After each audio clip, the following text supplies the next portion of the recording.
Are you an adventurer looking to take your hunt to the next level? Then you're in the right place. Welcome to East Meets West Hunt with your host, Beau Martonik.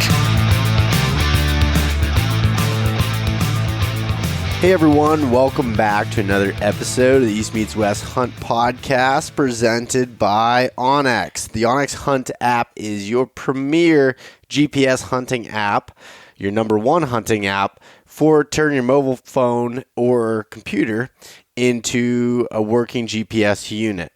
So the onX Hunt app is now running in 3D, so three-dimensional for iPhones and on the computer. They don't have the Android done yet, but the beta version is done for iPhones and on the web map. It's really cool to be able to use. I've been really liking it here for rifle season. Being able to check out some some hidden benches that are tough to tell with regular topography lines, some things like that. So head over to onxmaps.com, and if you use the coupon code EMW, you can save yourself 20% off of the app. And actually, you might be able to still catch 30% off the app by using the code THANKS30 for Thanksgiving. By the time you listen to this, it might be gone already, but you can always use EMW for 20% off. So check that out over at onxmaps.com. Tethered. So Tethered has been developing the most lightweight mobile hunting gear for the saddle hunting community for a few years now. And I've been hunting out of a saddle almost exclusively for 2 years now, and it's been an incredible experience. Tethered has been just developing the safest, lightest weight gear, including the equipment that I like to use. I use the Phantom saddle, which has so many different comfort adjustments, as well as the Predator platform. Those two pieces of equipment are with me just about all the time when I'm hunting. It's so lightweight, you don't even know it's there, and you can get in just about any tree. So head over to tetherednation.com and check out the saddle hunting gear and other gear that they have, as well as just learn about saddle hunting. So tetherednation.com. And last but not least, the University of Elk Hunting. So Corey Jacobson and Elk 101 have put together the most fully comprehensive elk hunting learning course available, and that's called the University of Elk Hunting. So the course goes through a ton of different modules to help increase your elk hunting success. So it's the most comprehensive course and complete resource from beginning to end, from the research stage, which if you're planning a hunt in 2021, you might want to start looking now to start getting everything ready. It has all of that information there and much more. You get a bunch of discounts from partners, elk hunting gear. You'll pay for yourself pay for the course just in savings on gear, getting ready for your hunt. So head over to elk101.com, and if you use the coupon code EastMeetsWest, you'll save yourself 20% off of that as well. All right. So Pennsylvania rifle season opened up here. The gun season opened up here on Saturday, and this was the first year to have Sunday hunting in the first weekend, which was weird, but it was awesome. It's a really monumental time for us in Pennsylvania. People in other states are probably thinking like, geez, that's crazy that you don't have that, but we don't. Well, we didn't, and now we have 3 days, which was the last Sunday in archery season, and then Sunday in bear season, and now here in rifle deer season. So it was great. I got to get out and enjoy it. I spent Saturday, Sunday, and part of Monday, which is I'm recording this today, getting to hunt.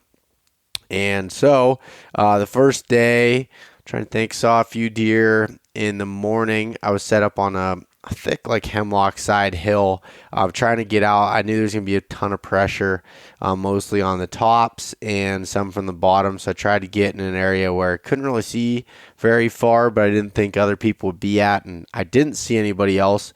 I did hear some shooting around me, but ended up, like I said, I sat all day, saw some deer, nothing, no bucks that, well, at least I could see. There was one deer I couldn't tell what it was, but other than that, it was it was a good spot. I figured it'd be kind of like their safe zone escape route, and just sat foot all day, so I didn't get up and push a deer around to other people. I went right back into that area Sunday morning, and I have a camera there. Actually, it's on a Signpost rub, but there's some trails that go through there. And just in the end of November here, I've been having some really good bucks, and a specific deer that I've been hunting, he's been using this and has been daylight active a couple times in the last week, which was crazy to me because he hasn't been really all year. But so I know it doesn't matter of time if I sit there that I have a chance of seeing him. Well, Sunday morning, it was cracking daylight, so it was actually 15 minutes past legal shooting light, but in those hemlocks, it's still so dark. And I saw the flash of antlers come through, and saw the body of the deer, and pulled up my gun, and it was a really nice buck. And so I started looking through my scope, and it was fogged up. So because I had it sitting there against me, and so it was like warm and it was cold, and created some fogging going on. So I hurried up and wiped it off and pulled it up. The deer still moving through, probably heading back to bed, and he hit what I thought was a little. I was panicked a little bit when I fogged the scope, so I pulled it up. He hit a little opening and just stopped there, and it was just, all I could see was essentially his vitals at that point.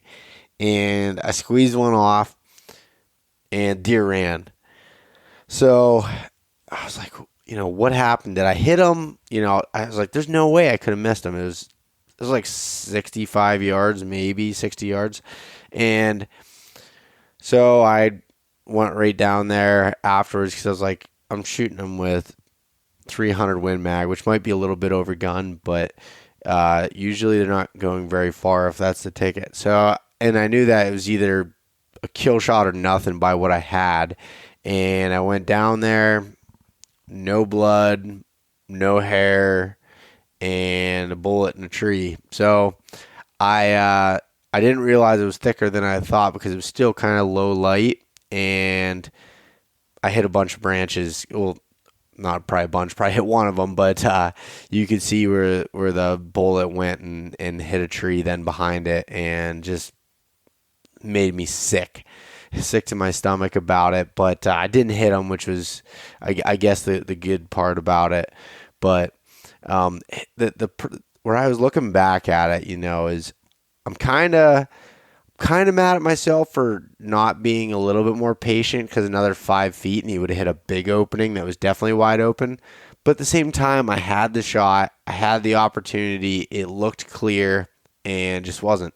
So I don't know. I guess, hindsight's 20/20 with it, but I don't know. It sucked though. I was not wasn't super excited about it. So after that, I went back and I sat there a little bit longer, saw a few more deer, and then just decided to go and check some trail cameras that I had there, more or less just still hunting and checking cameras as I was going, just to see what's been going on, since I haven't checked them since Halloween.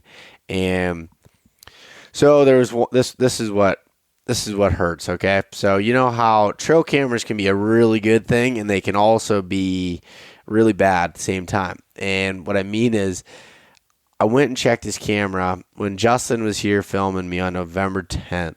We're going to hunt this tree that I hunted on October 30th, and we were going to hunt it, and decided to change it up and move to a different one right across the creek. So I was in a creek bottom, but it was all thick hemlocks. And so we moved 120 yards away, just across the creek on the other side, and got set up. We sat all day and never saw a deer. And so I went on the way in and out. We walked past this camera where I was originally going to sit, but I never checked it. We just went in and out. I was like, I just didn't check it.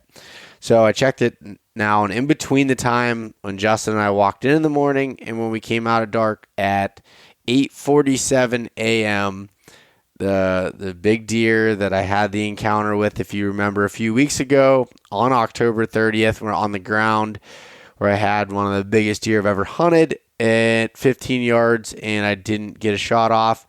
Well, he was there just flaunting himself, searching for does, wide open. You can see the tree I'd be sitting in, or we would be sitting in the background. He was there only 120 yards from us, and we never saw him. Nothing, because it's so thick and it's hard to hear with the creek there, and with it being all hemlocks, it's quiet walking anyways. We were that close yet so far. It's looking back at it, it's we were pretty disgusted that day of not seeing any deer, but that's not really atypical for hunting in this big woods region in Pennsylvania. Sometimes just don't see them, but this season's been frustrating, but it's been really good at the same time. That never come so close so many times, which I know being close only counts in horseshoes and hand grenades, but I've been so close to figuring out this single deer, but just haven't been able to capitalize on it. I'm not giving up yet. I hope that he makes it through rifle season here. He's a smart deer to get to this age. I have a shed from last year. That's why I started hunting this area. I don't know. We'll see what happens going forward here, but that sucked. But anyways, after I checked those cameras, I made a move. So if you've been listening to the podcast for a while, last December I did a podcast with Kip Folks. Kip was the co-founder of Under Armour and is now started up a brewery called Big Truck Farms. And Kip has a big property here in Pennsylvania. He's got 7,000 acres in the mountains, and I'm talking some rugged country. And this is all big woods, timber. It's just an incredible piece of land, and he invited me to go hunt it with him Sunday evening and just Monday morning is all I could hunt. So I went up there and sat in a stand that was already up there, sat in a ladder stand, which was kind of nice. Sat in that on Sunday evening, saw a spike and two does, and then I hunted it this morning, which is Monday morning, and just off the ground, it was pouring down rain all day. I hunted from daylight till noon until I had to come home and do some work here for the podcast and ship some orders. But I hunted till then, and I saw two small bucks, and that was it. But it's funny because there's this thing with, public land, private land, and, what's tougher, what's harder. And it, for me, just looking at this property and hunting it and talking with Kip and some other people that were there hunting it, the property doesn't get a ton of pressure. I mean, there was, 8 or 9 guys in camp that were hunting it. So it does get some pressure, but over 7,000 acres, not all of it can be touched, not even close. But I don't really think it's any harder than it is in, a lot of public land spots.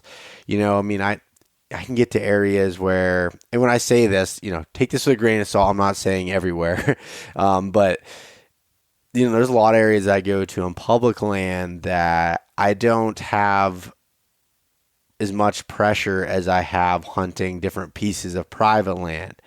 And, it's all dependent on the area, but this was just steep, nasty country, and those bucks are just as smart. Maybe you get a little bit better age structure, maybe some bigger deer that way. I'm sure of that. But as far as the hunt itself for them, I think it's difficult no matter what. So that was just an interesting thing. I'd like to dive into that a little bit deeper some point, but it was an awesome experience hunting a new place like that. Just kind of, after I've been going so hard for this, one deer and everything, and hunting kind of the same area, to kind of take off and do something a little bit different was a lot of fun. I can't thank Kip enough for, inviting me there and, getting to hang out and everything. And it was just, it was a solid crew there to to spend, hunting some Pennsylvania mountain bucks there on a giant piece of private land. So anyways, that's how my seasons went to date here.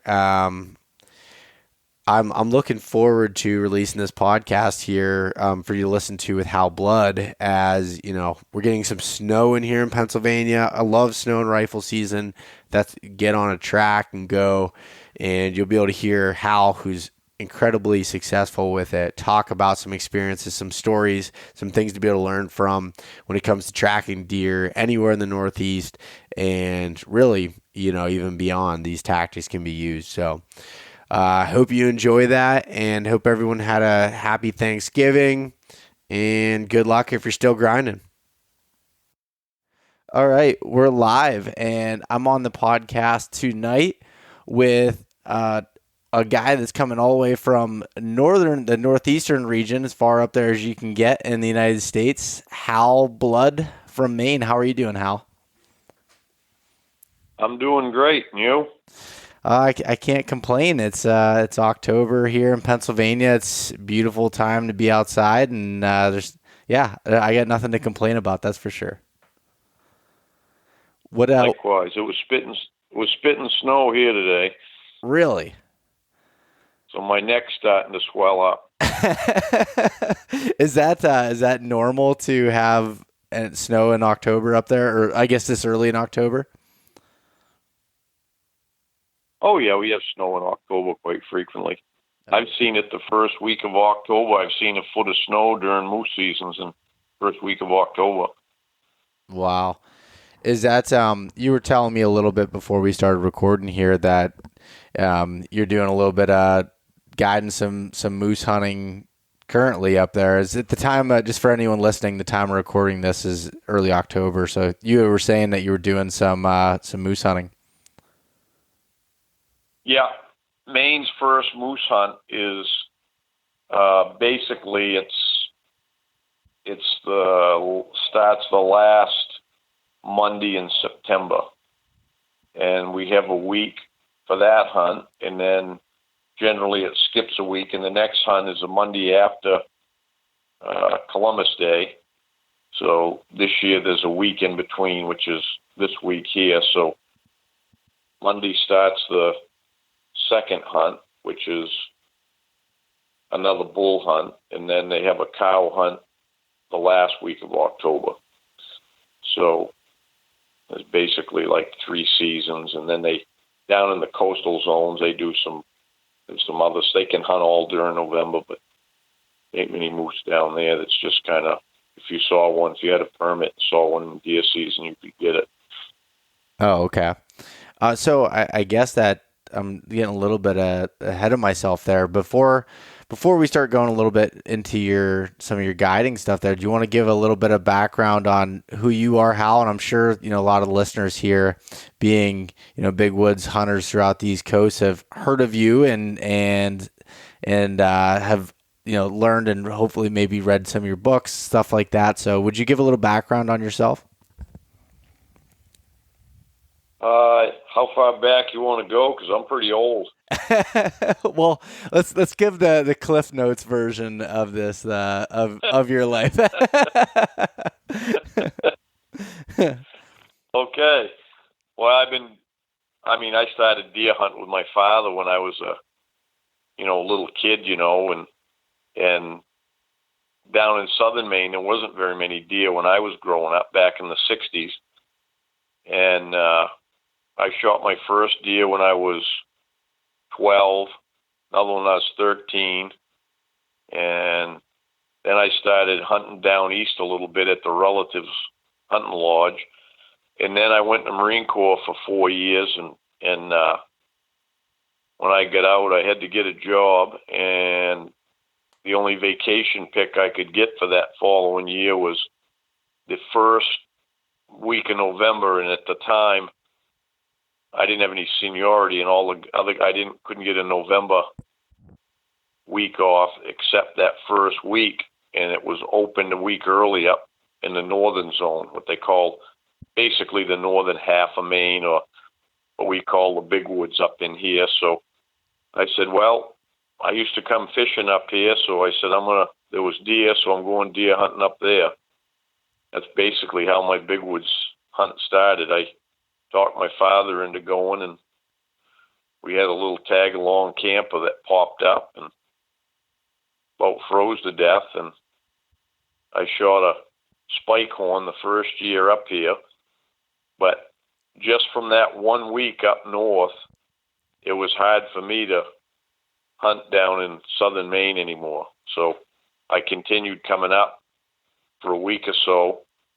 It was basically through the 80s. And started, my father-in-law was a lobster catcher, and I started that with him, and then I bought my own boat, went on my own. But I always wanted to get up here and,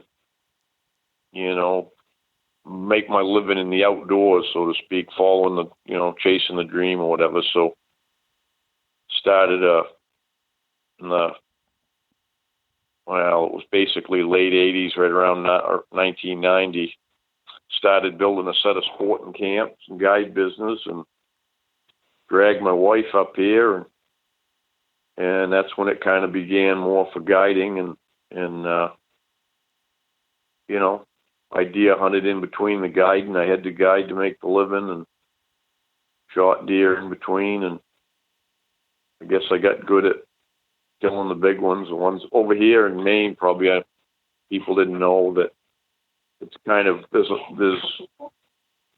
a club, it's called the Biggest Bucks in Maine Club, and if you shoot a buck that dress weight is over 200 pounds, you get like a patch or something for it. It's kind of like I guess people think of it as like an elite type club, because it's, kind of hard to get in that club to kill one that dresses over 200. And most of those are shot in northern Maine. Southern Maine is a little, they're not quite as many, nowhere near, I guess, as many big ones, big-bodied ones, People up here hunt for big bodies. They're not thinking about rack size and score and all that. Quite frankly, you're probably never going to see much of the rack till you shoot them and walk up to them, And that's the nature of hunting this way. But once I started doing it, lost interest in hunting anywhere else, and that was it. And then throughout the guiding, some of my clients and guests at the lodge would telling me I ought to write a book about the stuff. I'd be telling stories, and I go, you got to write a book about this stuff. So I did. That was, I think, in 2004, I wrote my first book. It's called Hunting Big Woods Bucks. And then from then on, my business partner now, Chris, him and a friend of his were my first two guided deer hunting clients, and we just became friends. And Chris thought it'd be a good idea if we, tried to capture on film the stuff I wrote in the book. And so that's what we started. That's how basically the Big Woods Bucks business end of it started. And it started slow because I just, I had to do it in between guiding, and sometimes we'd film a client, sometimes we'd film me, and it was slow going for a lot of years, and then started building pretty good momentum here in the last 8-10 years. I wrote another book, a volume 2, and then since then I've written another one. Basically, I put together stories. It's 25 stories of tracking bucks here in the big woods, and my hunts, my stories from deer that I've killed, and the goal really was to teach people how to do it. Because what I found a long time ago in my outfitting business was people either loved it or they hated it. There was like no in between about coming and hunting here in the big woods. Some people, we'd have guests that would leave by Wednesday, middle of the week. It just wasn't their cup of tea. Just the woods were too big. They didn't see enough deer. Whatever it was, they didn't like it. And then other people, they didn't care how many deer they saw. They just loved the woods and not ever seeing any hunters. And quiet, solitude, and that chance to kill a once-in-a-lifetime buck, and they get hooked on it. They love it. And they do it year after year. And obviously, if you keep at it, you'll get better at it. And that's just kind of how it goes. So the business kind of revolves now around, entertaining people, but educating them as well about, how to hunt this way and do better and get better. And, it doesn't have to be just in Maine, but, you got big woods in northern Pennsylvania and Adirondacks and across the northern tier, the Midwest, the UP and Wisconsin, Minnesota. There's big woods in all those places. And we've actually got a pretty good following out there that are learning from us and putting it to use. And we have guests at the lodge now. We've got an outfitter side of it.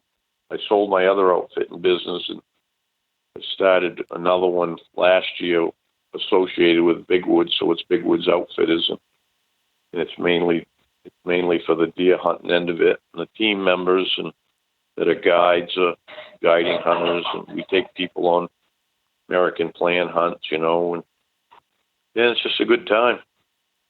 Yeah, no, yeah.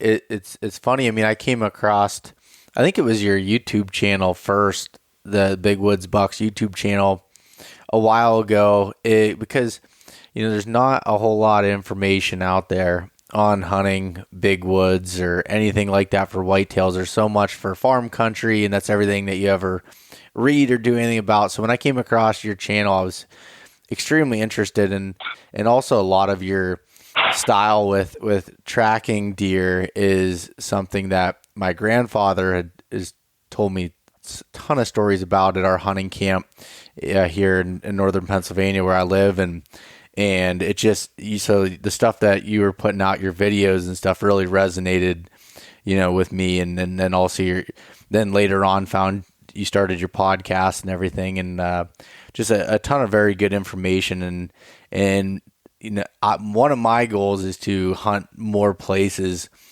throughout the Northeast.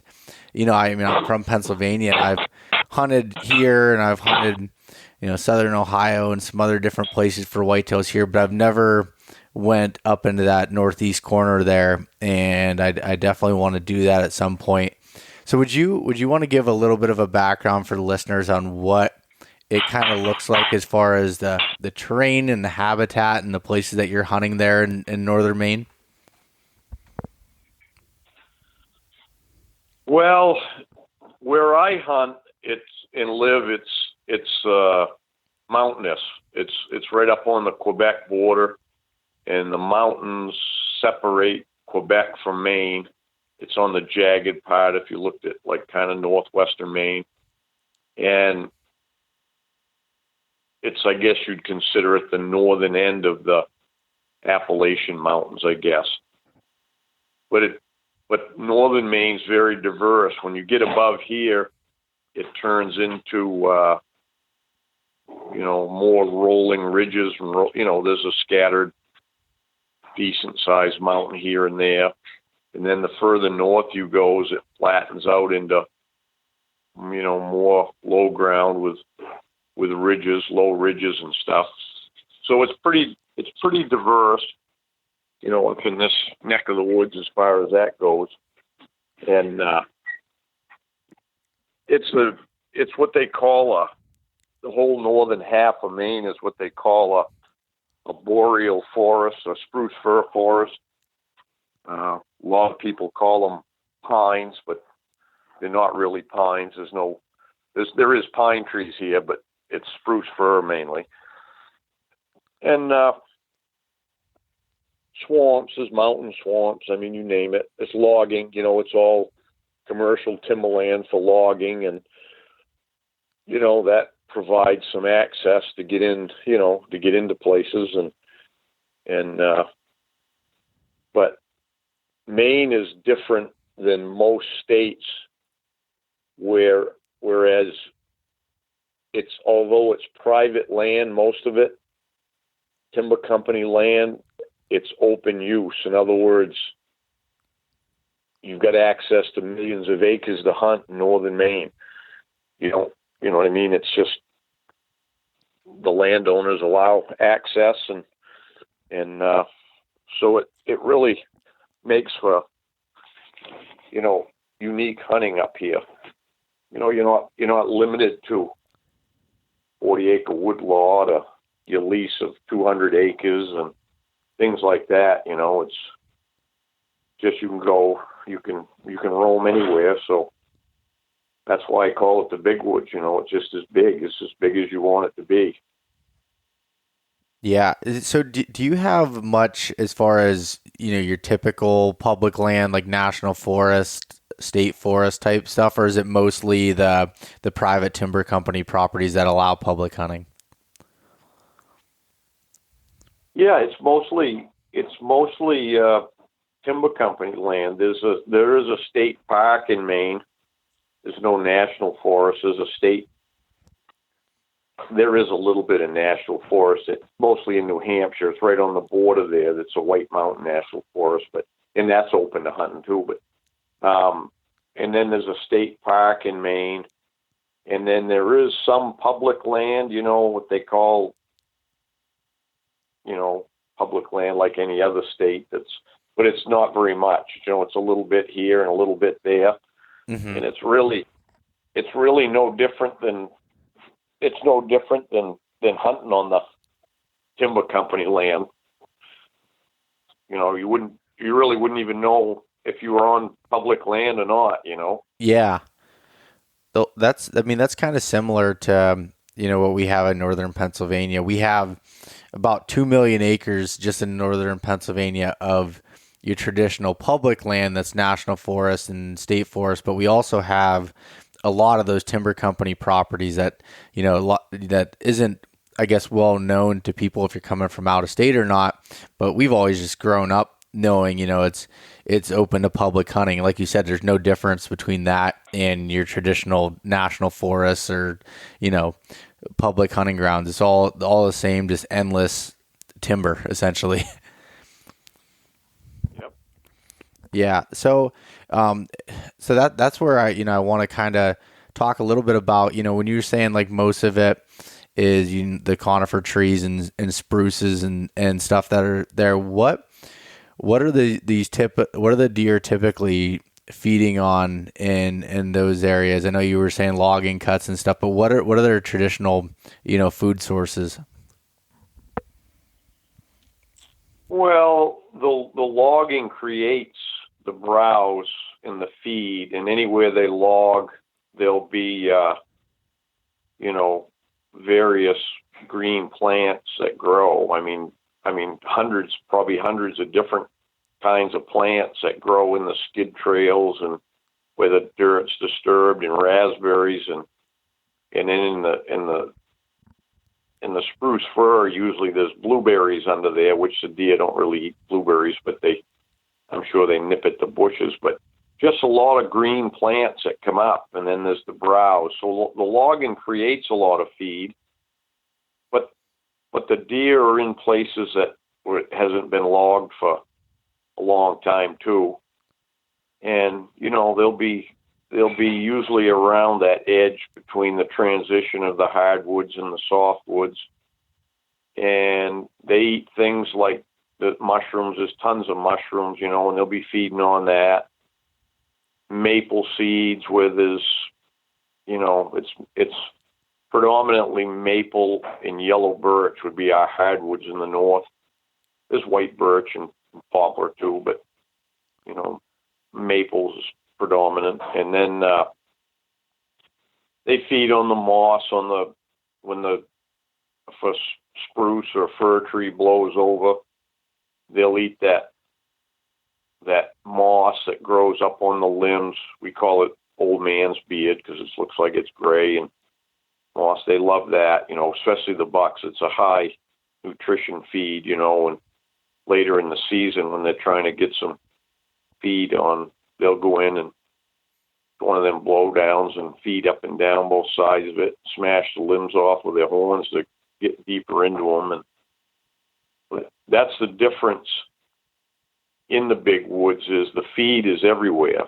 Basically, you can't think about it in terms of there's a bedding area and a feeding area because that just doesn't happen. It's the deer or wanderers, even the does. I mean, they won't be traveling as big of an area, and they don't travel as far, but they don't necessarily go lay down somewhere. They'll feed, and wherever they end up wanting to take a break, they just lay down. They get a vantage point, and they lay down and get up and start feeding and wandering again, and then just lay down. There's just really no rhyme or reason to where they're they're not traveling to any particular spot to feed or lay down. Feeds everywhere. Yeah, I mean that's what's really interesting about because what you were talking about, what your hardwoods, the kind of hardwoods that you have, that's the difference between here and there. Is we have even cherry trees that produce mass crops, black cherries, and some oaks that'll produce acorns. Where it sounds like you're not having any of that. Even too, it's all browse essentially. Yeah, it's all browse. Green plants are browsing in the summer and fall, and then the maple whips and birch whips and stuff like that. In the late fall and the winter, and it's just there is beech here, but there's not a lot of it, and quite frankly, the bears get most of the nuts before they ever hit the ground anyway, so the deer aren't relying on beech nuts here. Okay. So they do get into, if we have a mountain ash crop, they like mountain ash berries when they hit the ground there. It'll be like them being under apple trees. They'll be eating the berries off the ground and stuff because they're high in carbohydrates. But that's every 2 or 3 years there's a bumper crop of them. But they can find them anywhere. It's not like they seek out those foods like they're going to all go to because there's mountain ash in the mountains. They're all going to go there. It's not like that. They just, if there's mountain ash where they are, they'll eat it, Mm-hmm.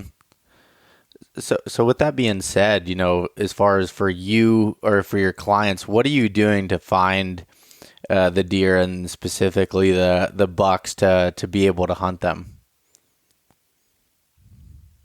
You got to learn where the bucks travel, and basically where they travel, they leave their sign, and their sign, the most important sign is a signpost rub, and I don't think anybody really knew what those were until I wrote my first book, because I started looking at these things and I knew they were a different rub than what you would normally see. I call it a common rub, the rub that's rubbed about anywhere on any tree, and then it just heals over and they rub a different one. A signpost rub is actually a scent marking place, so it's a place where bucks travel, and that's the key to it.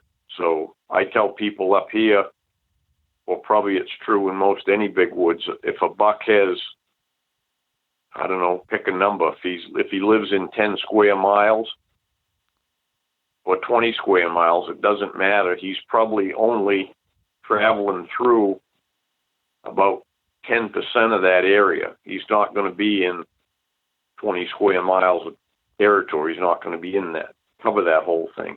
He's got a way he gets through his territory, and the way to find that is where he lays that sign down, and that's on the signpost rubs.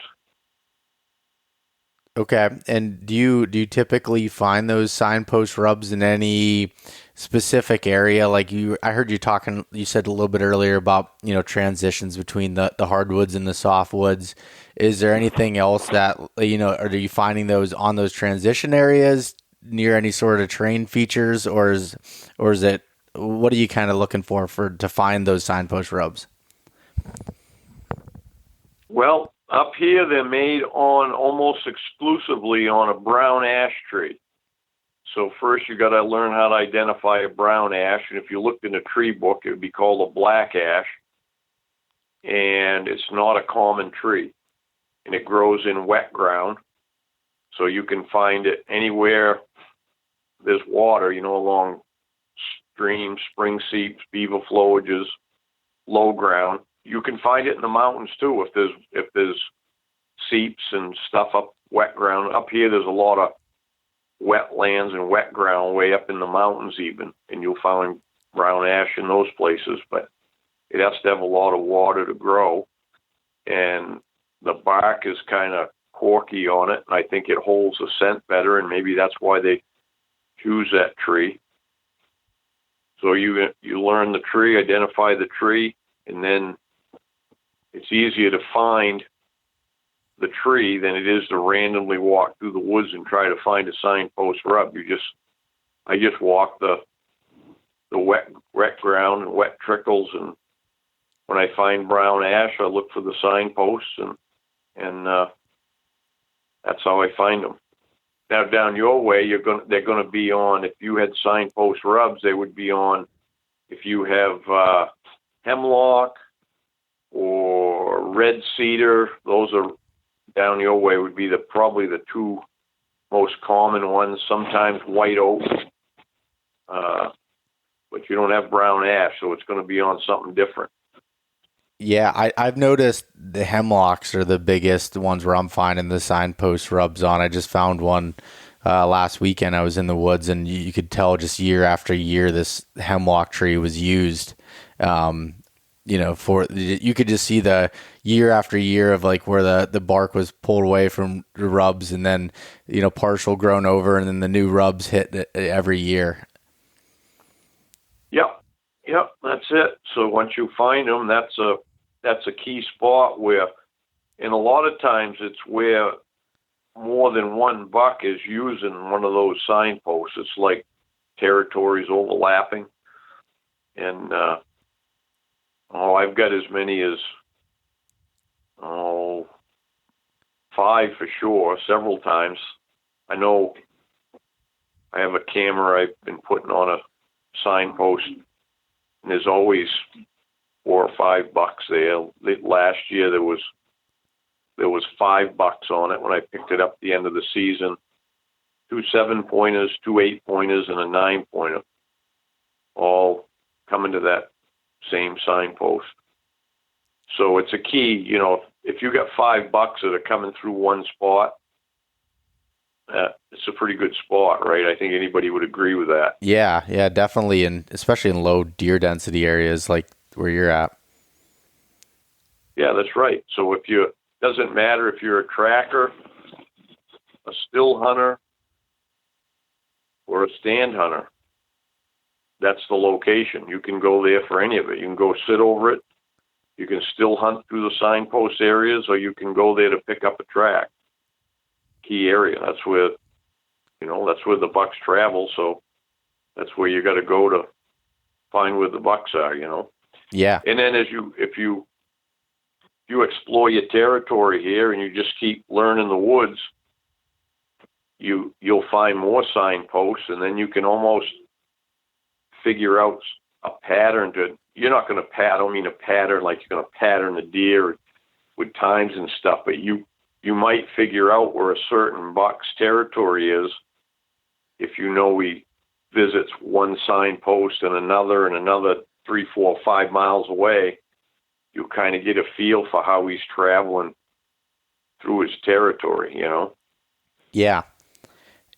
I've typically found some of those signpost rubs here in Pennsylvania. They seem to always be on like the edge of like those transitions like you're kind of talking about, but like with, not here, not necessarily in the wet areas, but where I've found them is like, say on right where the last set of the hemlocks are on the edge of, say, an old clear cut, or maybe there's a couple hemlocks inside of that old clear cut a little ways. It seems to be there kind of on those transition lines, maybe over on here they are typically, just over the side of the hill, over the top, kind of on that steeper side hill, or in the creek bottoms too. It seems to be a location that at least I've found them in over the years. Well, they all want to, as a buck gets older, he's learned to travel in the secure places where there's better cover and security. That's where they travel, and that's usually in a transition of hardwood, softwood, or whatever. It's just got more cover there. Mm-hmm. Do you look at any other sign as far as with, like, do you look at scrapes at all as anything up there? Yeah, I look at them, but the only ones that matter, a scrape only matters on a certain year, and they usually, like a regular scrape, or I call them an annual scrape, every year. An annual scrape, if it's made every year, those are the important ones, and it's almost the equivalent of a signpost rub, because bucks make a scrape in that same spot year after year, and there may not even be any does in that area, but they're so used to laying a scrape there, and sometimes you'll find when the dirt's pawed out, it'll be 6 inches deep like a bowl, and the limbs are all snapped off a fir or spruce or something there. And that's another key thing I look for. But the other regular scrapes, the common ones, those are typically made around where the does are that year.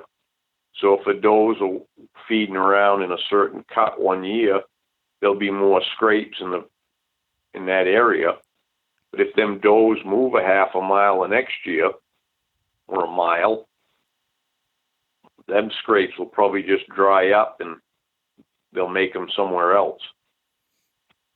Okay, and so do you think that the common ones that are around, kind of like the doe or the does are hanging out, do you think those are more of like a testosterone based scrape? Like they're just doing it as they're in the area, not really as any sort of territorial reason? Yeah, they're just laying there. They do it. It's their nature to do it. You know what I mean? Yeah. Some of them scrapes they may never come back by them again. They just make them because it's in them to make them. And there's another, what I call a pawing, and a lot of people think that's a scrape, but it isn't. A scrape has an overhanging limb. Some people call it a licking branch or whatever, but the bucks will paw a lot. You'll see they'll walk up through the woods, and every 20, 30, 40 yards, they'll paw the ground, and people start saying they've seen 20, 30 scrapes on a ridge. Well, they're not scrapes. They're just a horned up buck just kind of traveled down the ridge and pawed the ground up a bunch of places, and that's it. Okay. So I guess when you're finding, say, these signpost rubs or the annual type scrapes, and you're assuming that bucks are traveling through the area year after year, so how are you going about hunting based off that sign? Well, I use them to pick up tracks. I'll go, if there's snow, I'm going to go by the signposts I know in a certain piece of woods I want to hunt. I'm just going to run by them signposts and look for a track there. That's my strategy. I know sooner or later there's been a buck by one of them signposts. So I just keep checking them, and I'll find a track. I never go a day without finding a good buck track. And, I'm not a sitter, but if you were a sitter, they're excellent places to sit. But I don't sit, so I don't really bother with that. But, if it's bare ground and I'm out hunting around, I'll try to keep, go from kind of still hunt from where I know there's one signpost, and then I'll work my way to the next one and just kind of still hunt in between them, Yeah. And okay, so because if the key is you got to hunt with them deer are traveling. So you could randomly walk through this woods up here and never be nowhere near where a deer travels.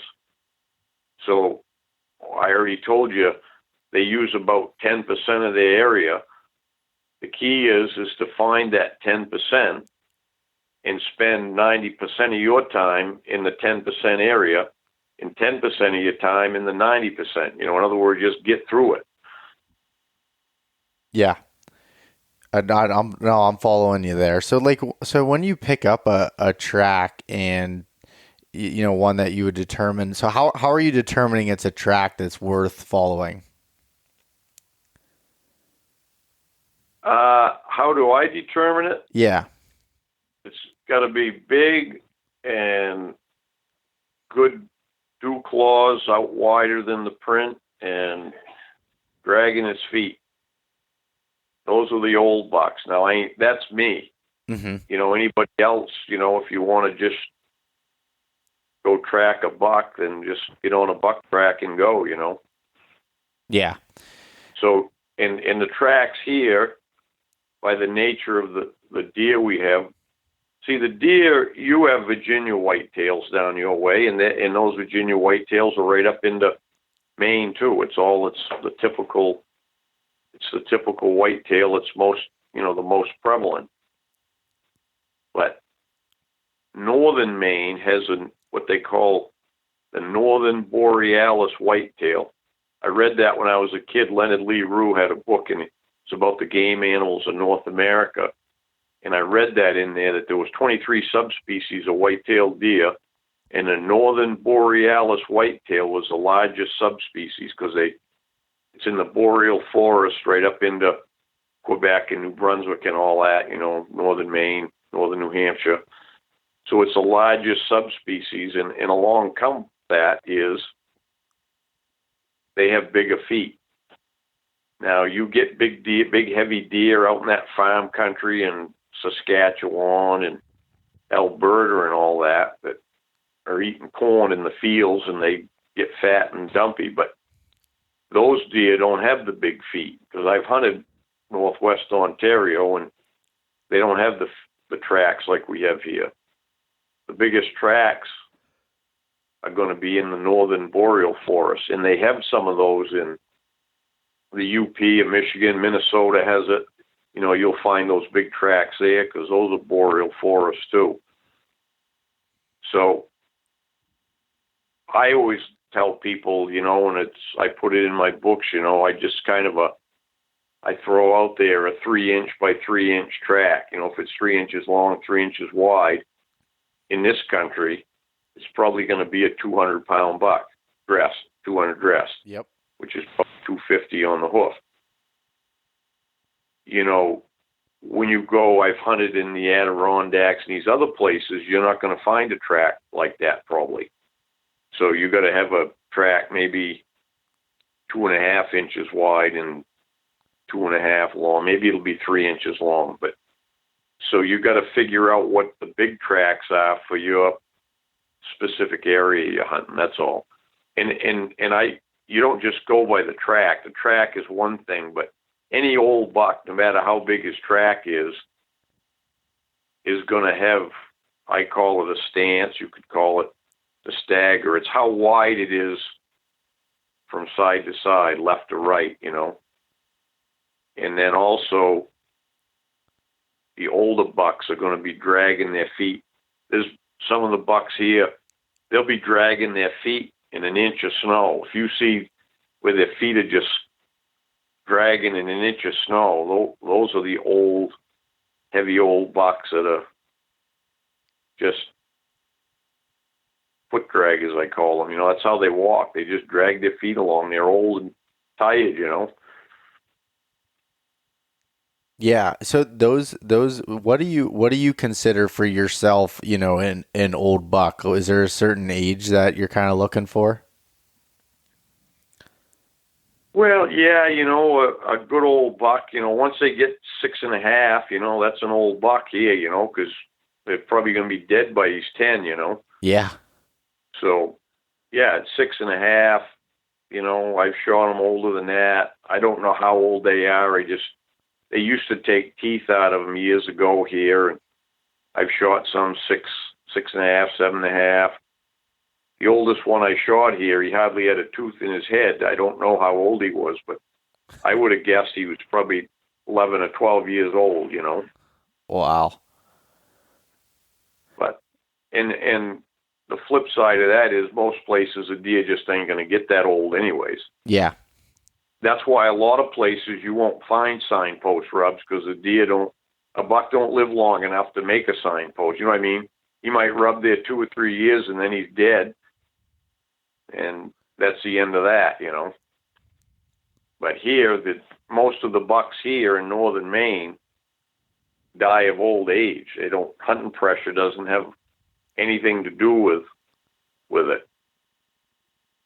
Okay. Yeah, that makes total sense.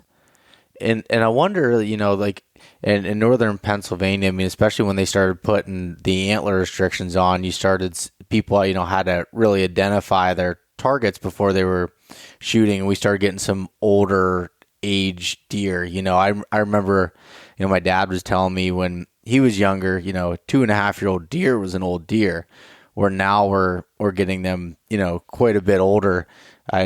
I'd shot one that's sitting in my office. I'm sitting here right now that was aged at 8.5, and we're starting to get more that are hitting, you know, those types of ages here. So that's probably why, you know, from what you're saying there, that you're starting to see a little bit more signpost rubs in some of these, you know, really big woods areas, some of the more remote areas that we have here too. Yeah, sure. Yeah. That's the equation. They got to live long enough to make them. Yeah. Okay, that makes total sense. What do you do as far as identifying, you know, tracks when there's not any snow? Are you finding them in those, say, the scrapes or anything, or on the trails, or how are you finding them when there's no snow? Oh, yeah. I mean, yeah, if you find a scrape, there'll be a track in it, but you'll see tracks punched in the leaves. You know what I mean? You can tell a big buck because he sinks in 2-3 inches in the leaves. You know it's a big buck. You could see it plain as day, you know, walking down through the leaves, that it's a big buck, you know? Yeah. Yeah, that makes sense.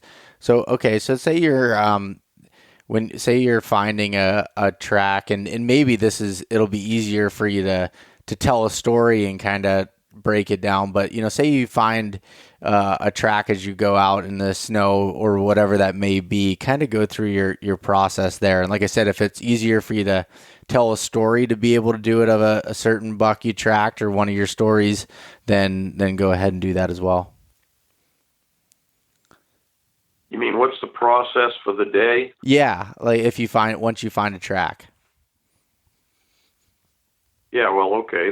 The process is I try to figure out how old the track is. You know, is it an hour old or is it 10 hours old? You know, to me, if a track was made in the night before, to me, I call that a fresh track. Might be 8-10 hours old. It's still, to me, a fresh track. And I get on it. And I just, if I know it's that old, like, different ways to tell in the snow, you know, if it's with a temperature, if it's froze up solid because it's been all night frozen. But I just usually go along at a fast walk on it, read in the track what he's doing, because usually he's going somewhere, he's walking fast, and then I'm just trying to catch up to him, because I mean, a lot of people get on a track and I call it they Elmer Fudd it. They just go along and take a step and they're looking ahead. That buck might be 5 miles from them, you know. They're never going to catch up to it that way. So I just go what I call just full tilt ahead, my fast walk, until I catch up. And I know I catch up for a couple of reasons. The buck is always doing, he's looking for does, he's grabbing something to eat, or he's laying down. That's his whole life.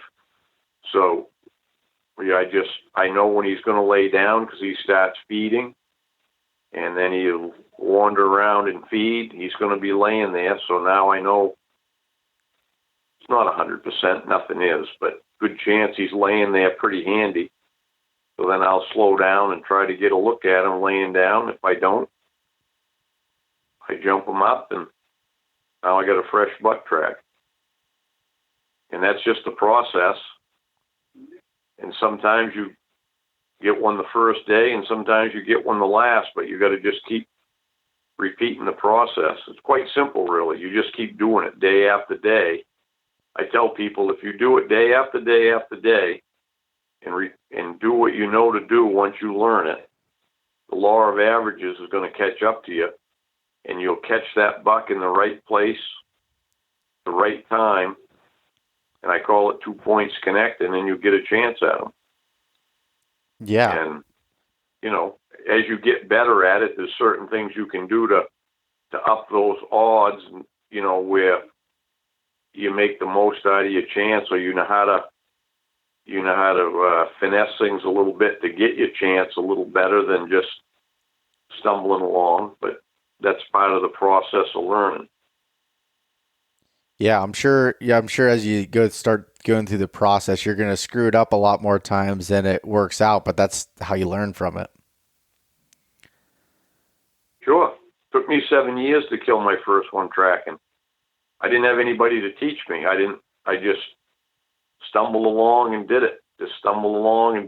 Saw tails go, chased after them, did the wrong things, and then I finally got it figured out. And once I did, seemed to be easy. It was like clockwork, you know. I shot one year after year after year tracking.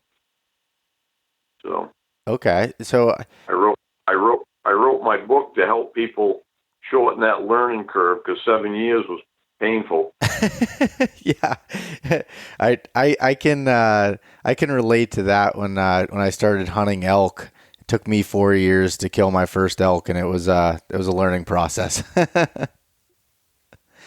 Yeah, it's always learning. You know, you always got to learn.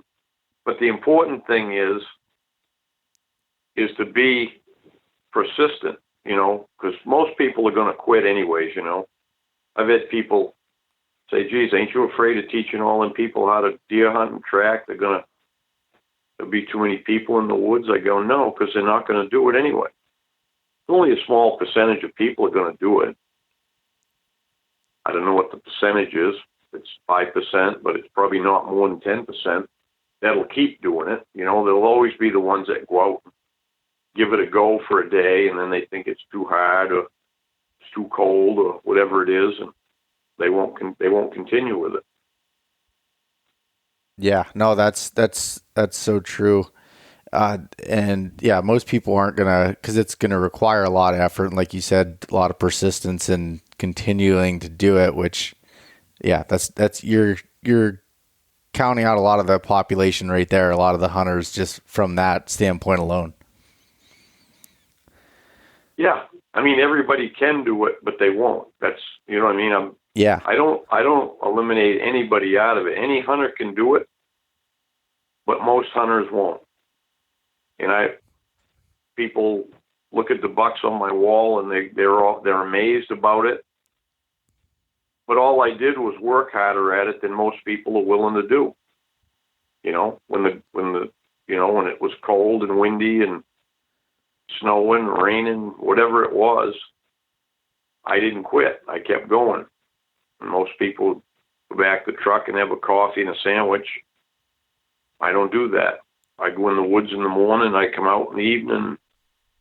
That's how I hunt, day after day. I hunted that way this year. I guided.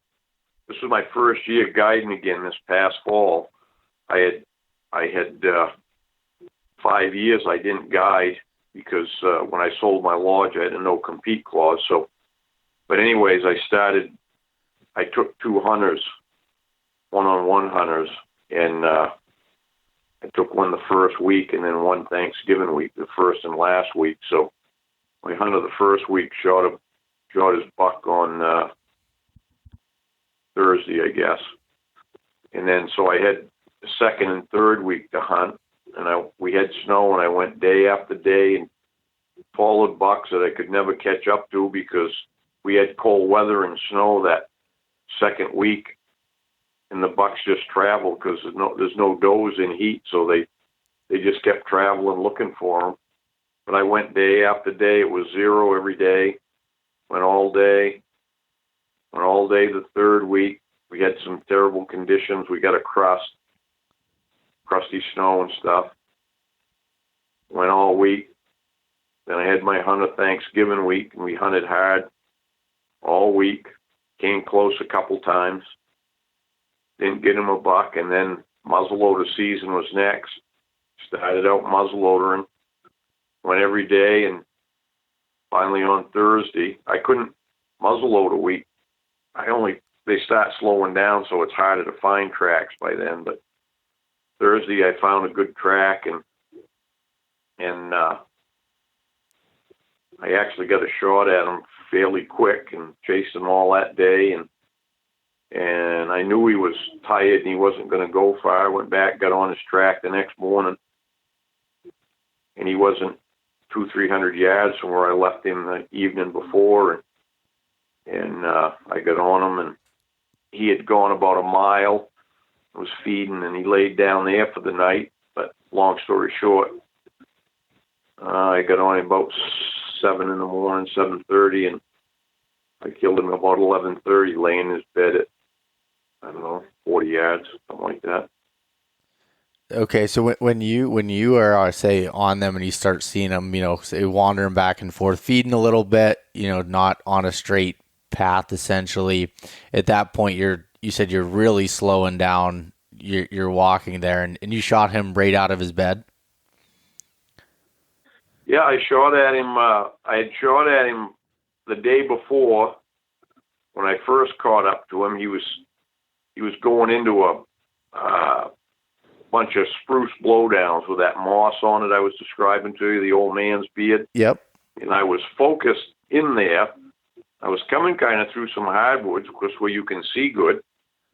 And I got focused in there, and that buck, he'd gone in there, but he came back out, and there was a little depression in the hardwoods, and there was some little clump of trees there, but he was actually laying behind that. And I walked right up beside him at 25 yards, and I wasn't even looking there because I could see his track go out into that other stuff, but he jumped up, and I didn't get a shot till he got out about 75 yards, and I just took he was jumping through an opening, and I tried it anyways. And then I jumped him a few times that day, couldn't get a shot. And then I saw him the first time we caught up to him the next morning. I saw him, but couldn't get a shot. And then saw him a couple more times, and then I finally got a shot at him.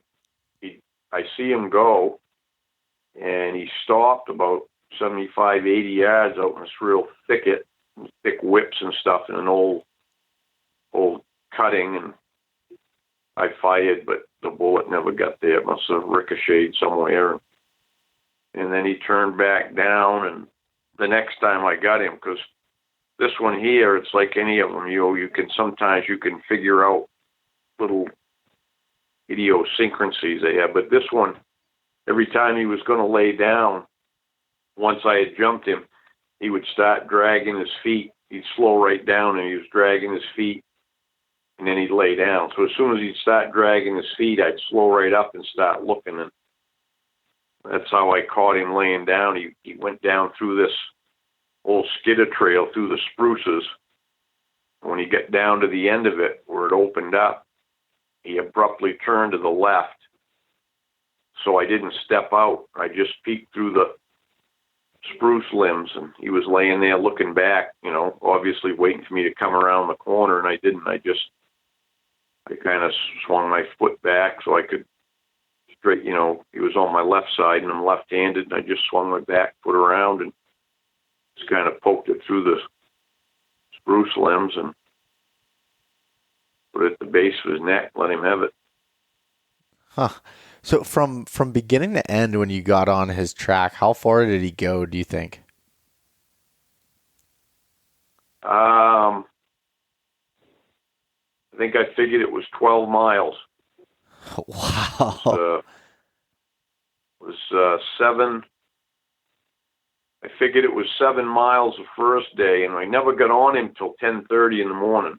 I picked the track up at 10:30, and I left it at 3:00, and he'd gone about 7 miles,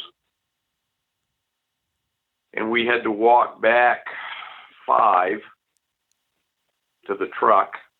So we put on 12 miles that day, and then the next morning I figured he went about 5 miles before I shot him. And I said I got on it at probably 7:30, and 3 hours later I had him.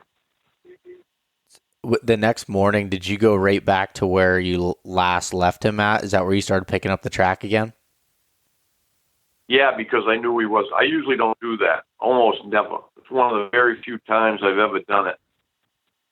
And because I knew he wasn't going to go anywhere. He was tired from the rut, and he just wanted to feed and rest. So I knew he wouldn't go very far in the night. Usually during the regular season when they're looking for does and stuff, there's no sense of going back and getting on the same track, because now you're going to walk where he walked all night. You know, you might walk 10, 15 miles before you ever catch up to him. Doesn't make much sense, you know. Yeah, okay, that makes sense. So later, that all came down to the time, because you were saying that was around Thanksgiving. No, that was the first week of December. Oh, okay, gotcha. Yeah, the rut here is the 15th to the 30th of November, basically. You know, there's a few stragglers either side of that, but you can mark it on your calendar. That's when it's going to be here. Okay, so that's, a little bit later than what we're used to here. Yeah, because it has to be later, because they have to be born later, or they're going to freeze to death in the spring. Yeah, okay, that definitely makes sense. All right, so like if you were, say you lost, if you would, tell a story of another scenario where, that you say you were tracking a buck and didn't, catch up to him that day, or maybe you didn't and didn't get a shot, but you had to come the next day, what you did, or maybe you went, try to find a totally different track. What does that normally look like? Well, usually I just go. I don't go back. I mean, it's only been a couple of times I've ever gone back and got on the same one again. Mm-hmm. And usually it's muzzleloader season, because there ain't any other tracks to find, so you might as well try to get on that one. Like I said, they're not moving. Sometimes they'll lay in the same spot for a couple of days, so they're not laying down tracks much anymore by early December. Yeah. So I just go out every day and I drive to where I want to hunt. I strike off into the woods looking for a track. I mean, about as simple as that. I cut across the ridges. If I know there's signposts there, I head for those and just dissect the woods. Usually I'll do it in a big, like when I go in the woods in the morning, even just looking for a track, my plan is to make a great big huge circle through a territory. I mean, it might be a 5 or 10 mile circle for the day, but that's what I'm going to do to try to find a track. Okay. And typically when you go into these spots, they're spots that you've been in the past and have identified the signposts or the annual scrapes or anything like that. Is that kind of what you're saying? Yeah, but not always. If there's snow on the ground, I don't care if I know the country. I'll tell you a pretty good story. Most people, it's kind of funny when people hear the story, they can't kind of believe it in a way, because everybody's programmed to think you can't go deer hunting without scouting your area and knowing what's going on in the area and all of that. When I scout an area, I'm just trying to figure out if there's some bucks there. When I'll look for the signposts and all that. But around here where I live, I mean, I've been hunting here for almost 40 years, so there ain't any place I haven't been. But, I don't know, it's been 5-6 years ago. We were supposed to have snow coming for the first day of the season, for Monday. It was supposed to snow on Sunday. So because we're all excited about it, having snow for the beginning of the season. And I'm puttering around doing chores here, and it was gray all day, but we didn't get any snow. And come evening, there was no snow, so I looked at the weather, and it had moved, the storm had moved east, and it had hit over in the eastern part of the state, or the northeast anyways, and we didn't get any snow here. So I called a friend I know that's kind of more in the northeast part of the state. I'm in the northwest. And he goes, yeah, we got 4 or 5 inches and it's still snowing. And that was 9 o'clock at night on Sunday night. So I said, well, I guess that's where I got to head over that way. So I got up at 3 o'clock in the morning, jumped in the truck, and I drove 3 hours through the woods on gravel roads, and I finally hit snow. And I had it in my mind where I was the general area, I was going to go try, because 10 years ago or more, 15 years ago, a guy told me that it was decent deer hunting over there, and there was a deer yard up in this area. So I said, well, I'll go try there. So I drove over there, and I actually checked a couple roads on the way to kind of get a feel for the area. Never been there in my life. I mean, I've been by there on a fishing trip, but I've never, ever hunted in that area for anything. And so anyways, I had this spot I was going to go look at, and I had my atlas map, that shows you all the logging roads. And I got back in there and never saw a track in the road. And because it stopped snowing like later in the night, so they hadn't really had much chance to lay down tracks. And usually earlier they don't move as much on the first snow anyway. But I jumped in the woods at the end of this dead end road and just got in the beginning of this cut, found a track half full of snow, couldn't tell how big it was, so I got on it, finally freshened it up, and it was just I'd say it was a 2.5-year-old buck. So sometimes I just ding along on those tracks because they might lead you to something better. So I just kept puttering along on that track, and I jumped him, and I saw him, and actually took some video footage. It was either a 6 or an 8 point. It was kind of a funny looking rack. It kind of went straight up, Let that one go, cut back around, headed back to the east, which was my plan. I was going to head east and then swing around to the south and then back to the west. That was my plan for the day, a big loop. So I got another, I don't know how far away I was, maybe a half a mile. Come across another track that had only about 1 inch of snow in it. And it was like it was dragging his feet a little. I could see it was a better track. And then I came to a scrape he made. So I said, yeah, I'm going to take this one. It looks pretty decent. I knew it wasn't like one of the old monsters, but it was a decent track, But I figured to be a 200-pound buck. So I just started on that one. He went, checked. There was a doe and a lamb in the edge of a cut. He went, kind of chased them around, left them, made another little scrape, went a ways, hooked his horns on a brown ash tree,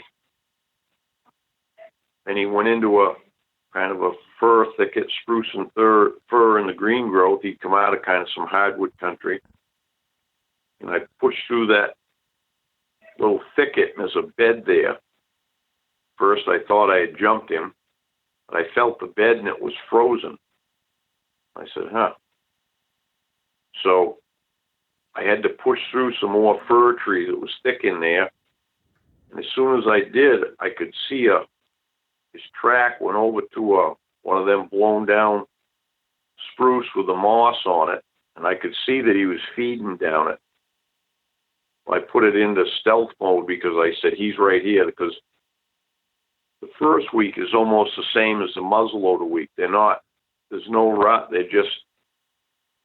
just getting ready, so they're just feeding, and they're not traveling as much, feeding and laying down. So anyway, I could see he was feeding down. He went around that blowdown, so I was just taking one step at a time. And then I see another bed. I looked over and I could see he lay down again, which is a good sign. If they lay down once, feed a little, lay down again, there's a good chance that buck is right there. You know, he's picked a spot. He's going to spend some time, you know.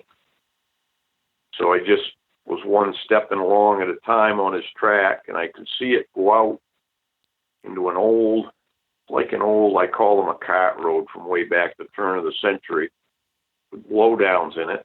He headed up that. I was taking one step, and I kind of come behind this spruce tree, and I was using it for cover, you know. There was some spruces along that edge, and it opened up, and I peeked around it, and I could see him laying there about, 35 yards. He was laying down, facing away from me. I could see the back of his head. All I could see was the back of his neck, and his ears and his horns. I said, well, it looks good enough. Put it on the back of his neck and tipped him over.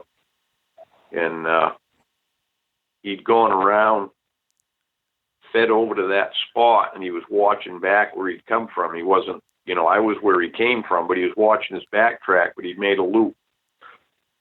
So anyways, that's just an example of just like a wing and a prayer, right? Head into the woods, and you never know what's going to happen.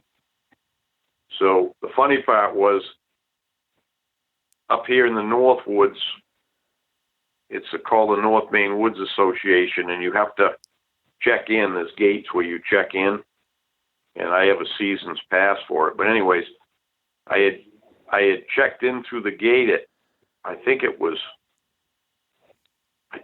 like about 9 o'clock, and I was back. I tracked. It was the second buck I saw. Killed the buck, dragged it out a half a mile, and drove back out to the gate. I think I was back to the gate at 1 o'clock, so I was 4 hours from the time I checked into the gate and back out of the gate, and I was hunting about 10 miles from the gate. Sometimes it happens that way. That's it. That's an easy one, and like I said, last year's was a hard one. I went all season and took it down. I shot that buck the next to the last day, a muzzleloader season. So yeah, but you got to keep going. You just keep going, and it swings around. Your luck swings around different ways. Yeah, I think there's a lot of things to learn from that, as far as like you were saying. So when it comes to our rifle season here, and a lot of my listeners being from Pennsylvania and stuff here, they it will get snow in the rifle season, not all the time, but you might in the northern part of the state here, and it don't be deterred just because you never walked the ground before, essentially. No, you don't have to worry about that. Yeah. I've shot probably half of my bucks in places that I hadn't been before. I used to go up to Ontario and try new places all the time and pick up a track and go shoot them, Yeah. Huh. That's awesome. So now you're doing the guide service again, and are you taking in new hunters? Do you normally have returning clientele, or how does that work? Yeah, this is the second year, and we've got returning clients and a bunch of new clients coming this year. I've got the same. The two clients I guided last year both rebooked to hunt with me.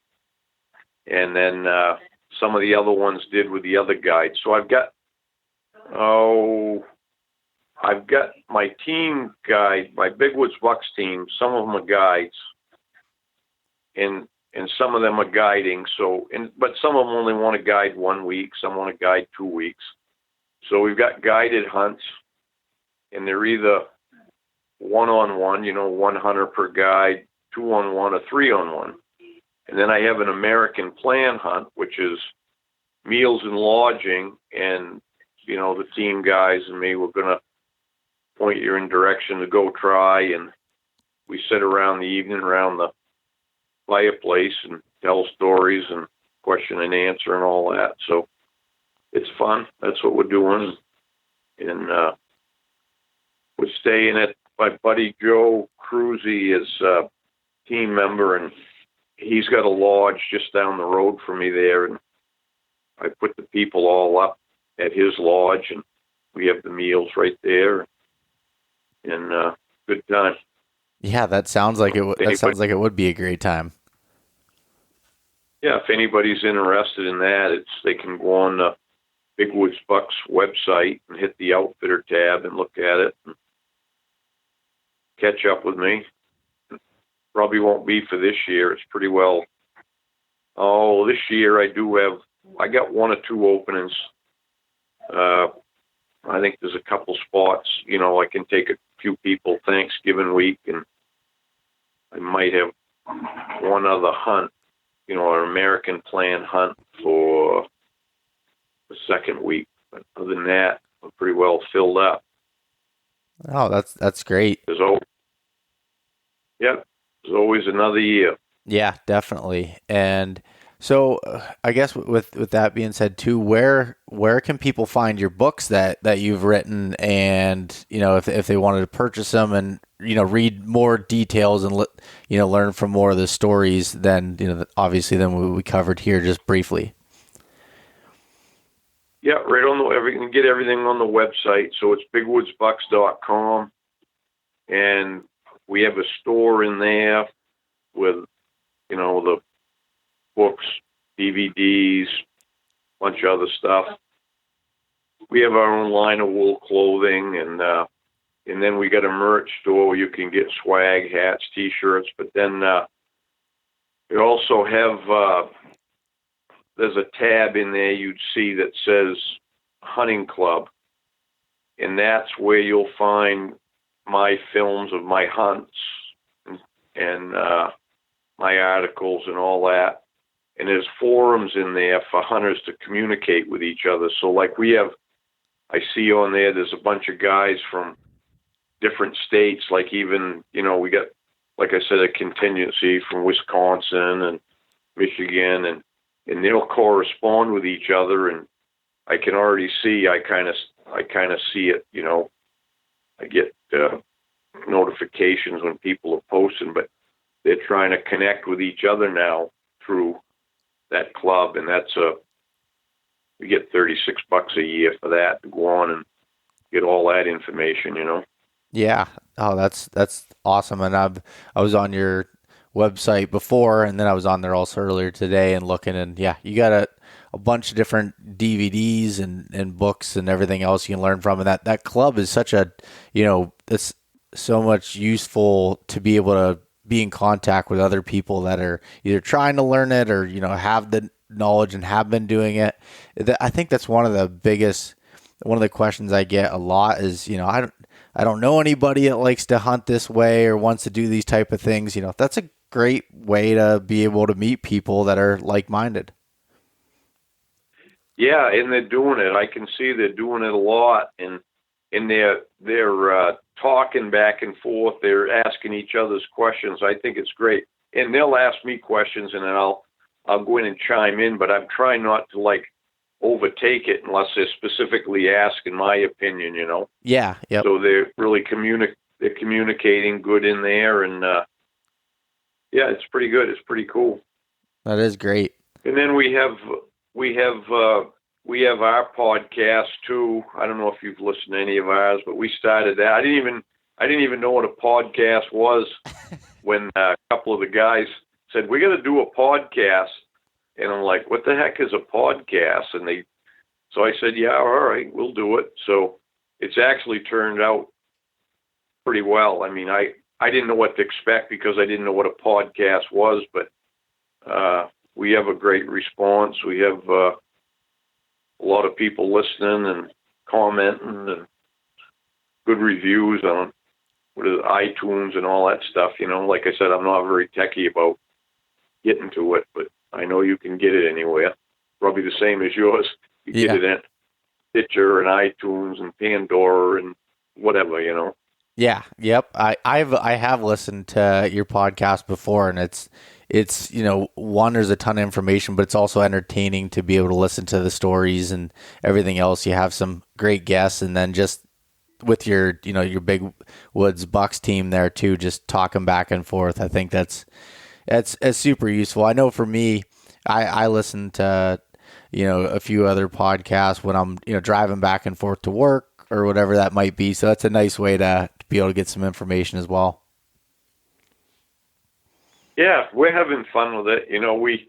We pick on each other and tell stories and just be ourselves. We're not trying to be something else. We're trying to be ourselves and, kind of tell people stories and teach people stuff and maybe get them interested in trying this. We actually have, it's hard to believe, you think of your world as small, like, I'm here in Maine and I'm thinking about people here. And I mean, I know, like, it's a New England thing, and quite frankly, it's about Pennsylvania north that travel most of the people that have always traditionally came to Maine to hunt, even from years ago.